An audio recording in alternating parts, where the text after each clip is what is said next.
HooHooHooRobin. I see. We got going. Donald J. Trump Jr. on Twitter in studio today. Yeah. Also known as Don Trump. He's his own person. Donald son. And I love this quickly. Kevin from Connecticut has to remind us what your father called us. You want to hear it? Sure. He called me and Ann a couple of slobs. Well, he does. You can't sue him for slander. Yeah, no slander suit there. Yeah, I figured I would just tell your father we said hi, and maybe someday he could come back on our show, because we did enjoy our time with your father, and there was a big misunderstanding. Jimmy's saying it wasn't a misunderstanding. It was a big misunderstanding. Wow. I thought you were jerks. He finally got to know the real Opie and Anthony. Yeah. Also, I want to, because he tweeted it last night, he's going to be a father for the third time there. Third time. Yeah. Third time. Wow. Yeah, I started pretty young. Yeah, for New York, I'm pretty young for that. Yeah. You know, I'm 33 with my third, so That's young. Wow, yeah. That's young for New York. Well, that's good. You get it out of the way early. I went Sure. I went into baby classes a year ago, and half the women in there were in their 40s, and I couldn't believe it. Well, New York's such an anomaly. I mean, it's crazy. My friend's from Texas. I'm like geriatric to have my third kid. Like, it's, they're all 24. I mean, you're like a leper if you're not married at 21. It's crazy, but yeah, it's a little different in New York. But yeah, I started pretty young for my friends. Yeah, and we should talk about the Apprentice a little bit, because that's why he's in here, and it's a great season. You got a lot of characters on that show this year. You couldn't have asked for a better group, because a lot of it's about the dynamic, and so the dynamic between some of these guys, the Buseys and the Meatloafs. I mean, it's out of control. I think I have to say this. I think your dad made a mistake. Oh, yeah? Andrew Dice Clay. He should have figured out how to keep him on that show. He would have gave you guys great TV. I think and Dice was awesome. I got to know him a little bit. He was off pretty early, but it seemed very cool. But they got to a point where he just didn't want to be there. People don't realize how much those guys have to work on that show. They think, you show up for an hour and you do a task and you show up in the boardroom. They're working 22 hours a day. After a couple of days, it just grinds on you. And, if you don't have the mentality to really want to do it. You nailed it, because as you're saying that, Jimmy's shaking his head like we've all seen this before. Yeah, I know Andrew well. You almost want to shake Dice and go, what are you doing? You got to play the part a little bit, too. He probably had to. TV. Exactly. He probably had to work hard, and he's like, get me out of here. Right. He got annoyed at it, yeah. And he got nothing to do with it after a while. It's like, wait a second, there's way too much work. And you want to tell him, you know how many people are watching? This is a hit show, Dice. I thought I'd come in and people just go, you're fired or not, and I go home. Right. Is that what happens? Well, I got to work. I never work. All right, you know what? You're right. You can see it. I mean, people are saying, with Dion this past weekend, well, she's old. Well, then don't go on the show. If you don't want to work, you're not going to keep going through. So, it is just that way. Every once in a while, you see it. The guys, they got in over their heads. They didn't realize how tough it was going to be. They wanted to win, obviously. They just didn't want to win as badly as someone else. And those guys that want to work and to put it in, they usually get through a lot better. Dion who? Warwick? Yeah, Warwick. Was she on? Wow. She was on. Yeah, she got kicked off? Yeah, she started some trouble. She didn't really get along with anyone. No. Well, she seems awful she's anyway. She's a diva. Yeah, you could tell she wouldn't get along with anyone. What has she done to make her a diva? Like, what has she sung? Really? What is she? What is her? Listen, I think she's pretty accomplished in the past. She had some hits. Like what? San Francisco. I'll Never Fall in Love Again. Exactly. It's awful. Nobody likes it. Was that the song? It's probably. She was huge. A little bit before my time. Warwick was fucking huge. She was very popular, but I'm glad she's she off. had a string of hits. With Bert. Bert Baccarat? Yeah, I think Bert used to write for her, right? I'm the only one that knows. I don't know. I'm 33. That's way before my time. Exactly. 33. He doesn't know about that garbage. Sam's nodding his head. He knows. What did she sang? A lot of songs. No, she's got a lot. I mean, definitely a lot. Oh, San Jose, and I said San Francisco. Do you know the way to San Jose? Who enjoys that song? It's horrendous. Give us a little taste there, 800 years old. Oh, God, E-Rock. Yeah. She's probably spelling Dion, D-E-O-N. Oh. Say this one. Oh, I remember this song. This is old. No, I don't remember it when it came out. Jesus. Even I'm not that old.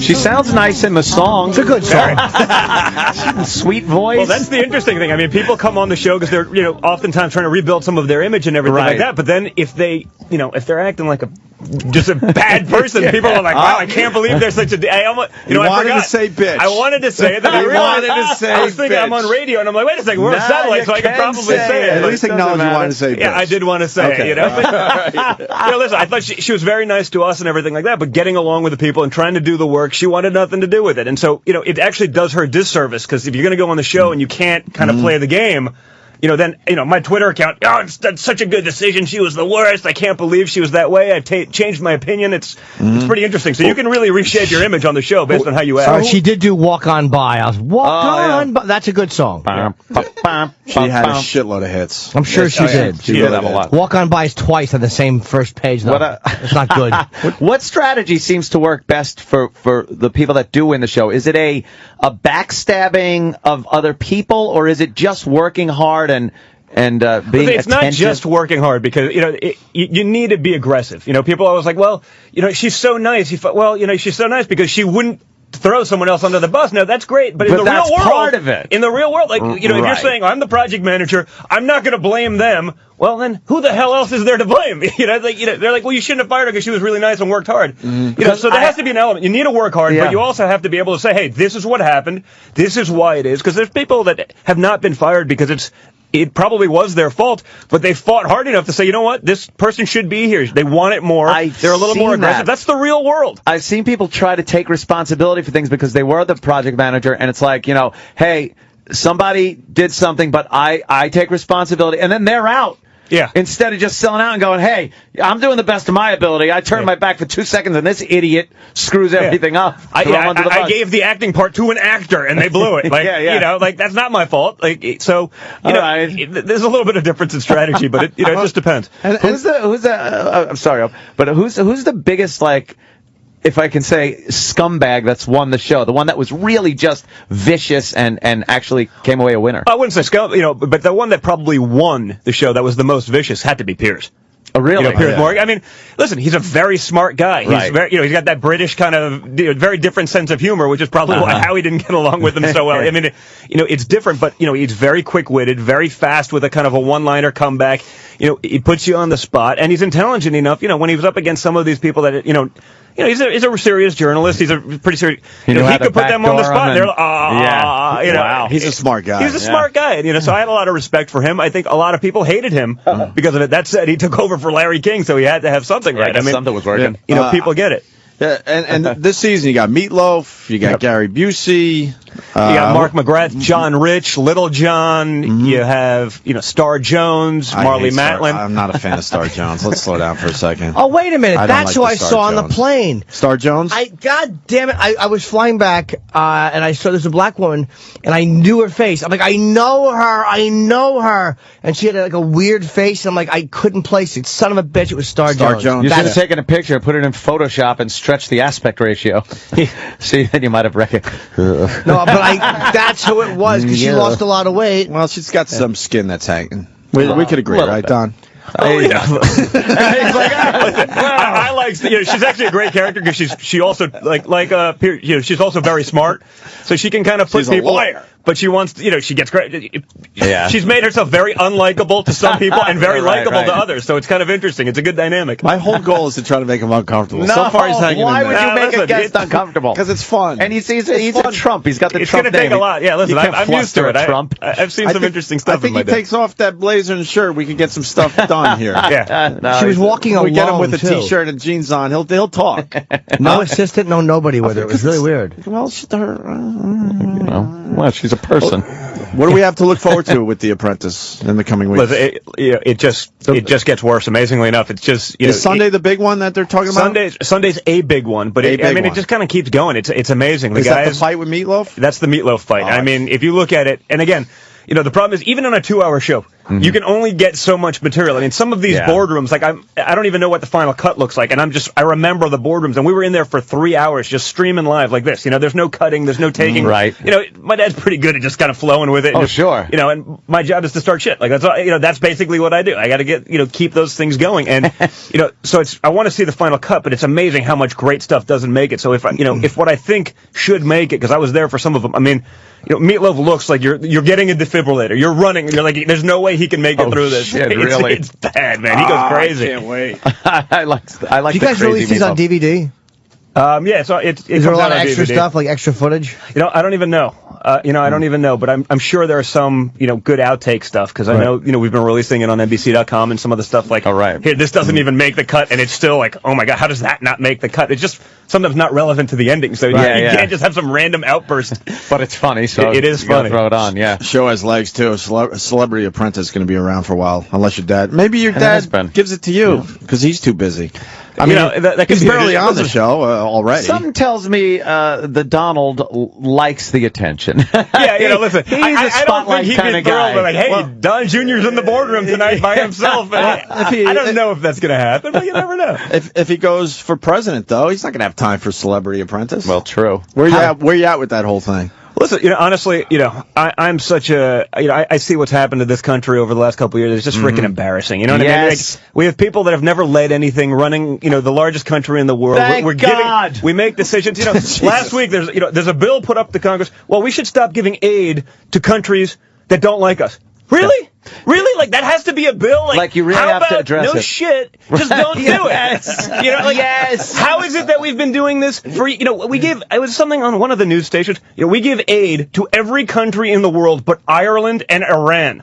Like, we're giving aid to China, so we give them money for aid to China. And then we borrow it back for them at a substantial interest rate and rack up our national debt. I don't understand that. Why is that even an issue that has to be addressed? It should just be common sense. Just don't do it. You talk about budget problems. I mean, we give aid to every country in the world. By the way, 98% of them hate us. Yep. The other 2% don't really like us. Right. And, so I don't know what we're doing. It's really crazy. God, words of reason, finally. You think Jesus. You think your dad has a real shot? Listen, I think if there's ever a time in history that he could, that someone like him, a character like him that speaks the truth, speaks his mind, doesn't kowtow to anyone, doesn't care what other people think, it's now.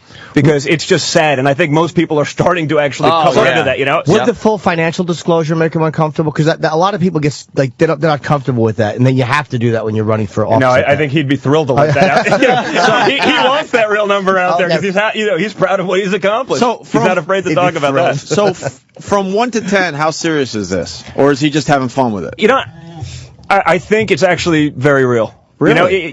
Just in the conversations I have with him and some of the ways we're kind of strategizing about business for the future, it's, I think in his mind, there's a serious block of time kind of that's going to be out of the picture. Oh, okay. So I don't know. Listen, I think a lot has to happen. I don't think he's going to run if he doesn't really think he can win. But he seems to be polling pretty well. I mean, it's amazing. I walk down the street in New York, they're like, Junior, he's got to run, I mean, people really, I think, feel some of what I think about the country, which is like, it's just enough. It's ridiculous that we've let 200 years of dominance, 200 years of hegemony, we're like pissing it down the tube. We have because we have idiots in the office. We have a weak president that is letting this country slip in the world's eye into some why. Especially with this Libya situation, he has come out and looked like such a weak leader of a country that is led. And I'm not talking about being world police. I'm just talking about being a leader. We have to lead because we're the only game in town these days. Yeah, it's amazing. And I mean, when you look at the platform that he ran on, and you look at what's actually happening. By the way, it's astounding. Like he's basically did exactly the opposite of everything he said he's going to do. All the great sound bites that he had during the presidency. Guess what? He's implemented none of them. Yep. The ones that he has been able to implement are actually he forced it on the American populace, even though they were 90% unpopular. Obamacare. It's like amazing that like people are just sitting there like, okay, like he's a nice guy and he's probably a very likable guy and he's never done anything, but let's give him a chance because Bush was also a disaster. But at least you knew where he came from. Yeah, it's and a political family, and he was a governor. I mean, it's mind-boggling to me. You look at Obama, and it's like, how much experience has this guy had, and especially like foreign policy experience? Yeah, nothing. I mean nothing. He was a senator for a few weeks. Yeah, for a few weeks. That's great. That's it. Great. Listen, thanks. Nance got a new friend. Yeah. Just so you know. I love when somebody's in here that can. Nance got a new friend. Speak the truth. I love it. Do you think, as far as your father, though, running for president, that some of the stuff he's done in the past? I mean, he's had some pretty outspoken arguments with people like Rosie and things like that, and even the multiple marriages and things. Do you think that'd come back and bite him in the ass? Listen, I think that's an element with some. Obviously, there's going to be parts of the, some of that religious right. Right. At the same time, when you look at the issues. issues. Right? When you look at political issues, like, are those things really relevant to running a country? I know, but unfortunately, that sometimes gets in the way. 100%, and that drives me crazy about the other side of the equation. I they will focus on all that. 100%. But which is why I said, if there's ever a time, I think 15 years ago you wouldn't have a chance because of those things. I think today people say, listen, where's this country going? What's the direction? Every other country in the world says, this is where we want to be in 20 years. This is how we're going to get there. We say, well, I want to put an extra 5 cents in a guy's pocket next week so I can get the vote at the expense of putting $1,000 of debt on my grandchildren. I don't know. Like, what do I know? I'm 33. But no, it's insane. I get it. Like, a sound businessman in that office would be an amazing thing for our own interest. And as far as foreign policy goes, that's usually not as much in our national interest as domestic policy is. We 100%. Forget about it. We always think foreign policy is very important. Defense, which it is. It's very important. Yeah. Negotiating with other countries, but not giving them tons of money. Yeah, but when you negotiate as America, you shouldn't negotiate from a standpoint of weakness. When you negotiate as America, you should be negotiating from a standpoint of strength. Guy. You need like a Reagan kind of guy that was able to go over to the Soviet Union and show strength. We go in there, we bow to them, we say yes, we give them whatever they want. They walk away laughing their asses off. That, we just got that from America. It's like it's amazing. It's like we have all the cards. And we fold every time. We've always been like that, though. I mean, when you look at like Saudi Arabia, I'll vote for whoever will sever the relationship with that horrendous country. Well, there are interests there. But again, listen, there's a reason that we pay, even $3 and $4 for oil versus Europe that pays 12, for the equivalent, for oil and gas and stuff. So, listen, I'm sure there's deals that we don't know about that. Right. So I agree. I'm not a huge fan of, and trust me, they don't like us and they're funding everything else.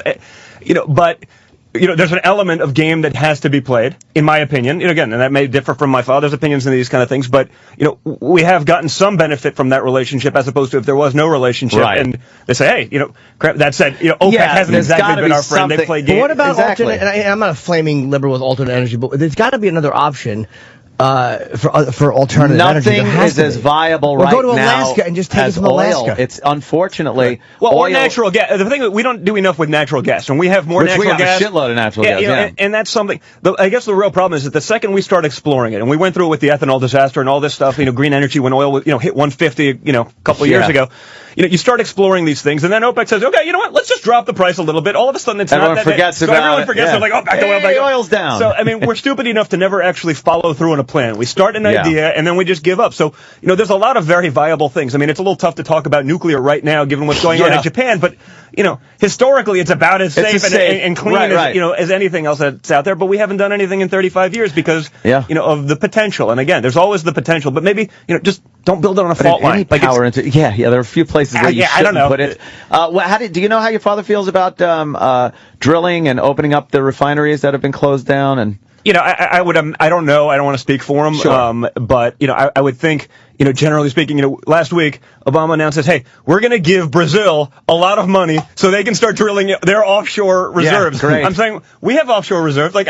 Can we? So what is that doing? We're spending our money to help them develop something, and then we'll buy it back from them at a premium. Yeah. Instead of actually utilizing our own. And yes, we had a disaster in the Gulf, but we tend to react so extreme. There's the pendulum swings so far the other way after something. I mean, it's just asinine. And it's not just Obama. It's everyone in office. You listen to the sound bites that our congressmen and politicians, and that's all it is. It's a sound bite. Yeah. It looks good because, on the cover of the New York Times, those 4 words really resonate. The problem is when you read the rest of the message, you're like, what the hell's going on? This guy doesn't know what he's talking about. But no one reads the message. Can you appreciate? We're going out to dinner later on. I see that. Okay, I'll change the subject. No, you don't have to. Can you appreciate how beautiful your sister is? Listen.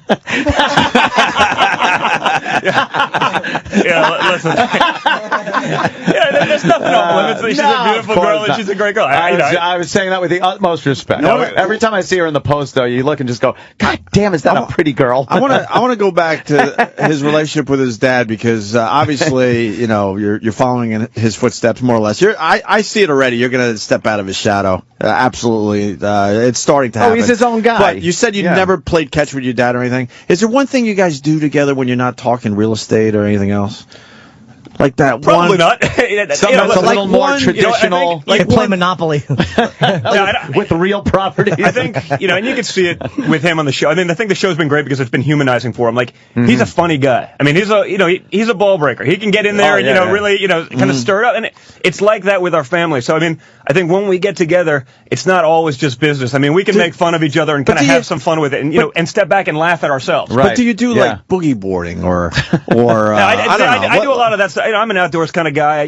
My friends joke, they're like, you're like a Fifth Avenue redneck, because I ride motocross and I fly fish and hunt and these kind of things. I do a lot of those things, and so I take my family and do the outdoor stuff. That's not really really the Trump side of the family. That's not his thing. I mean, so we'll play golf together and stuff, and I guess that's perhaps the one place that I get off and not have to be in business mode. But what's your handicap? I'm not good. I don't. I spend more time building golf courses than I do playing. Yeah, I suck. I have no shit. I have no problem. My dad's a great golfer. Yeah. So what's his handicap now? He's probably like a 2. Jesus. So he's a really and he's a good competitor also. So he does better under pressure, which is kind of an interesting character trait. Most people don't do that. So why loves playing golf with me because he can kick my ass and it's all I'm like, okay, like, you beat me again. But he's like, well, if you played, you'd be really good. I go, you know what? I don't have to get really good. I just have to stay the same, and I'll beat you eventually. Why doesn't he? Oh, I know the answer to this dumb question. Never mind. I was going to say, why doesn't he, say he's a 7 or an 8 so he can take money? But he doesn't need the money. He really wants people to know that he's a 2. He doesn't want someone thinking that they can beat him and then win. Jimmy, building skin game. It's a golf thing. People will say they're a 7 even though they're a 2 to get it's to win a lot more money on the course. But it's like someone like Donald Trump, though, his ego is like, no, I'm a fucking 2. And I want the world to know. So it's going nowhere. I know because he's a billionaire. Cool. So what am I talking about? All right, I'll leave the room now. Well, no, that was a good question. Hey, how come your dad doesn't lie to make an extra $30? This is my presidential platform. I cheat in golf, so I'm gonna lie a little in golf.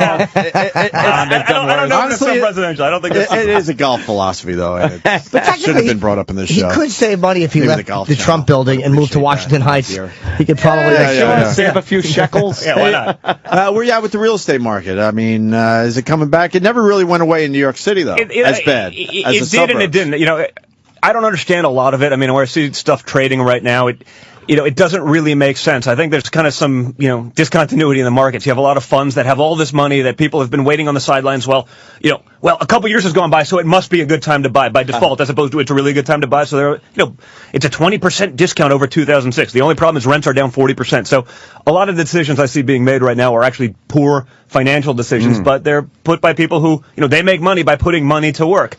So, incentives aren't necessarily aligned. So, I haven't seen a lot in terms of deals that I'd be all over. I think I see a lot of deals that people will say, great, we made a 2% return for the next 30 years. It's, there's a very bad disincentive system in there, kind of a moral hazard at play. For us, we've sat on the sidelines for a lot of these things because, we just, we're entrepreneurial kind of guys. Like, if we can't see a very substantial return, it doesn't make sense. So we bought stuff that, golf courses.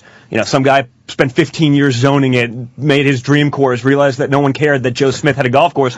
We come in, now it's a Trump course. We'll put some money into it. We'll fix it up. And it kind of just creates a vacuum in the market. Everyone, in the local, they want to be at the Trump course. They want to see Donald play. They want to maybe play with Donald in the club championship. Yeah. These kind of things. And so for us, it's a no-brainer. We just suck everyone in. And, a course that was struggling, the year before is now cash flowing positive, week 2. So, that's the kind of stuff that we've done. So there's a little bit left in terms of, for guys like us who have a brand, who have, the ability to be entrepreneurial and check these things out. We have a brand, Opie and Anthony. I think hey, there you go. It's just like I got a building for you then. It's a little tainted. An Opie and Anthony building. That'd be great. Wonderful. Yeah. So you got tax time coming up. What, the easy form? What do you use? I can see that, figuring out your own taxes. It wouldn't be easy. We're dumb radio guys, and our tax folders are this high at this point, so I can't even imagine what the tax code. That's another thing. If your father gets elected, it's like 36,000 pages. You can't make it like a one-pager. Understand I'm not even opposed to a graduated tax, but why do you need 36,000? The problem is, but then you have the tax lobby, and you got every lawyer. And by the way, every politician was probably was a lawyer at one point in time, and they're saying, hey, everybody wants to keep business at the firm because they're a partner. It's all in legalese. It's all crazy, and you cannot understand it as just a normal citizen. And I think they use that to take ridiculous advantage of the American people as far as taxes. It's insane. Yeah. It's just. It's what crazy. is the Trump building in Chicago? I was there. There's a really, really beautiful Trump building that was going up. Yeah. What is that? Is it a hotel or an office? It's both. It's a hotel with residential on top. So nice. I spent years going there basically every week. Day trips or an overnighter to Chicago for a few years. So it's actually. Travel and Leisure just gave it the best hotel in North America. Oh wow! Okay. Yeah, so no, it's awesome hotel, beautiful residences up there. It's like the third tallest building in the U.S. Wow. So we had a lot of fun building. It's very impressive. Yeah, it's a cool building. But it must have just opened because I saw that they were working on it last time I was there. Yeah, it's so big. We actually opened the hotel while we were still building the rest It's of it. like the Nakatomi Plaza.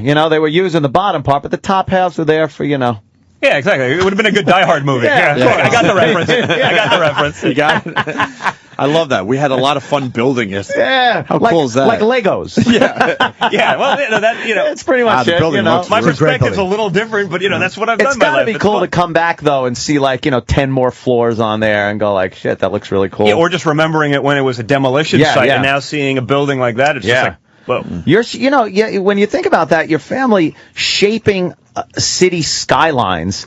That is something that will last and make an impact on history, and that's got to be an odd feeling. Good, but it kind of. People might think you'd have a problem at being a little grandiose of yourself and your family. Like, look at what we've done. But listen, I don't think there's a shortage of ego in the family.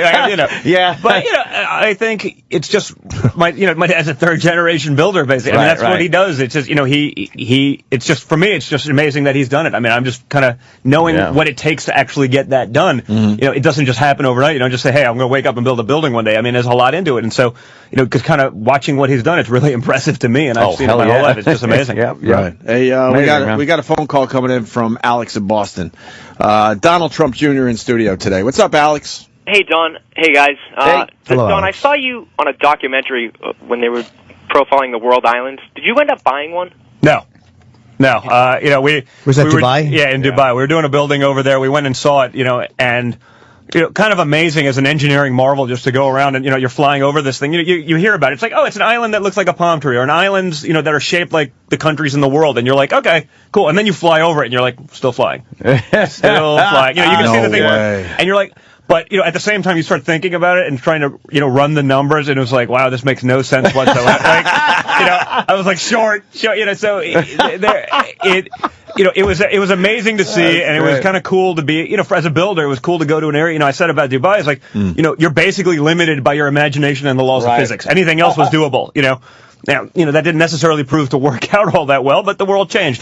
But haven't they only sold one of all the islands? And then they've had some issues with some of the stuff sinking, and guess what? You pile sand up, it's going to start diffusing and going back into the, so yes. I think some of those things are less than. I mean, the palm is there and it's set, and they've kind of done pilings. I mean, the world was literally miles off the shore. It's just kind of far removed, a little difficult to get to unless everyone wanted to fly a helicopter to it. So, as an idea, just very cool. As when you start trying to underwrite this thing. Yeah, the practicality. I was a keynote speaker in Dubai at one of the big real estate conferences a couple, years ago, and they were, doing the boom. They're paying me a lot of money to go there and speak for an hour, and, it would tell a funny story about before this thing, they wanted to show me these things. And it made some of the U.S. real estate conferences look like little baby toys. They'd have a project that would, they build out 8,000 square feet in models and this, and I'm coming around the corner, and the guys, isn't this great? There's 3 life-size Tyrannosaurus Rex robots. I'm saying, I don't get it. Like, what the hell? What is this? And they're like, well, it's for the project. They go, those robots cost $2 million a piece. I go, well, what does the robot have to, what's going on? They're like, no, they're awesome. They're for the project. I go, are you branding it? Are you doing this? Listen, they're paying me a lot of money to speak there. So I assume that they assume that I know something about real estate, and I don't get it. So I'm looking at the guy and I go, I just don't understand. He goes, well, he looks at me like I'm an idiot, and he says, well, children love dinosaurs. I go, but do children buy freaking real estate? Like, there's not a kid. I'm looking around. There's 50,000 people at the conference, not a single child. I'm saying, so I was like, they spent $6 million on robots that have no other use ever. There's no, it's just. Oh my God, that's different. And I was like, it's over. Like that's what I was like. Oh God, it's over. Like what? Can you do? They're kind of I always thought that about them too. It seems like there's so much wealth that came so quickly that they are almost acting like children with it. Yeah, listen, there's an element of that. I mean, there's some very intelligent people over there. Maybe and at the same time, there's that element of that where it's like I'm just really rich. Or, my kid is really rich and he wants to build this kind of building. So here's a couple $100 million. Go ahead. But the kid doesn't really want to do that. He's really happy doing whatever the hell it is that not work. And so that's amazing. Luxury tree forts. Yeah. Did you go up into the Burj? What you call the Burj Dubai, the tower? Yeah, it was interesting because the architects that did our building in Chicago, SOM, were the same guys that did that building. Okay. So I kind of while we were doing our building, I was watching that being designed, in Chicago in the offices every week, and so it was kind of cool getting to see that and getting it to see it built. But then they had their issues of how does this work financially? It's like it's $7 billion building. Well, listen, you'd have to sell the real estate at the highest prices ever by a factor of 7 just to break even. They had all sorts of issues then structurally, having to go by and reinforce every other floor with 2-inch thick pad of carbon fiber. God. It was a carbon fiber bike costs $10,000. What do you think when you line a 4,000 square foot floor plate with carbon fiber? Why'd they have to do that? What does carbon fiber do? Wow. It created structural rigidity in the building because it was so tall. Couple companies that were doing the curtain wall, the outside windows was a structural curtain wall. Well, they went out of business because they couldn't produce them. They weren't getting paid fast enough. And so, they kept going up with the building, but the curtain wall was a structural element. If you forget to do that, it was like it was an interesting study in what not necessarily to do. And then you build foundations in sand, and that's, Didn't they do a brilliant thing with the balancing of it? They put something in the building to help the sway. Yeah, there's a it's called a mass damper, and it's basically a big pendulum, a big weight at the top, and it basically, buildings actually flex and move. It doesn't look like it to you, but they can go pretty far actually. And that mass damper actually just kind of counteracts the physics of it, and so it swings one way as the building's going the other to help balance it out. Without it, in theory, it could crack. Good old Newton. Yeah, absolutely. I got to go to Brian. He's got a good. Actually, no. Let's go to Greg in Jersey. Sorry, Brian. Greg, what's up? Hey, boys, I don't think that Don gets enough credit for all the charity stuff he does besides the show, but I'm just wondering if Don Jr. could confirm a local legend about Donald's limo breaking down on the Parkway on his way to AC one time. And like I said, it's just local legend, but that some guy stopped and helped him, got him to a meeting on time, and he wound up paying off his mortgage. I know the story. I've heard it from my father. I don't know if he paid off the entire mortgage, but I know he did something really good for the guy. Wow. So that's the right place at the right time. Yeah. He doesn't get enough credit with the regular guys that, you see him at charity events and stuff down at the casinos, and he's outstanding with just hanging out. So. Well, I appreciate you saying that because it means a lot to us. Because even him. I call him. He's a blue collar guy with a big balance sheet. You know what I mean? That's the way he is, and so he's got his image. That he's out there doing all these things. That's not him. He'd rather watch a ball game and eat a pizza at home, than a lot of those things. But he does it as part of his business. And we were brought up that way in terms of charity. I'm on the board of Operation Smile. My brother, is on the board of St. Jude's. We know how lucky we were growing up, and we give back because of it. With that said, what was the biggest rumor that wasn't true that you've heard over the years about your dad?